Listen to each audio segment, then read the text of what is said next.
ప్రముఖ బాలీవుడ్ నటి సోనాలి బింద్రే తనపై వచ్చిన తాజా గాసిప్లపై తీవ్ర అసహనం వ్యక్తం చేశారు.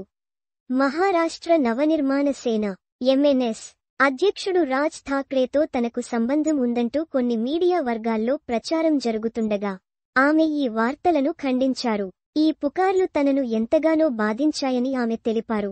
ఇటీవల ఒక ఇంటర్వ్యూలో మాట్లాడుతూ సోనాలి బింద్రే, ఈ రూమర్లు చాలా బాధ కలిగించాయి.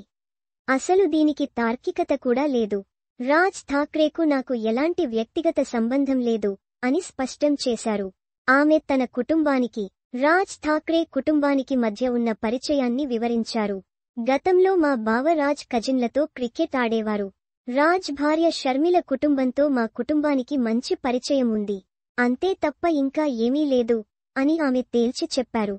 అలాగే 1996లో మైఖేల్ జాక్సన్ ముంబైకి వచ్చినప్పుడు రాజ్ ఠాక్రేతో కలిసి సోనాలి బింద్రే ఆయనను స్వాగతించిన విషయాన్ని ఆమె గుర్తుచేశారు. ఆ సమయంలో తీసుకున్న ఫోటోలను ఇప్పుడు తప్పుగా వాడుతూ తప్పుడు వార్తలు సృష్టించడం బాధాకరమని ఆమె పేర్కొన్నారు.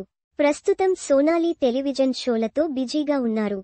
తన వ్యక్తిగత జీవితం ప్రశాంతంగా సాగుతోందని, ఇలాంటి వార్తలు తన కుటుంబాన్ని బాధిస్తాయని ఆమె హైలైట్ చేశారు. ఈ నేపథ్యంలో సోనాలి బింద్రే చేసిన వ్యాఖ్యలు సెలబ్రిటీల గౌరవం ఎంత ముఖ్యమో, మీడియా బాధ్యతగా ఎలా వ్యవహరించాలో గుర్తుచేస్తాయి. ఏ వార్తైనా పూర్తిగా పరిశీలించి మాత్రమే ప్రచురించాల్సిన అవసరం ఉందని ఆమె వ్యాఖ్యలు సూచిస్తున్నాయి.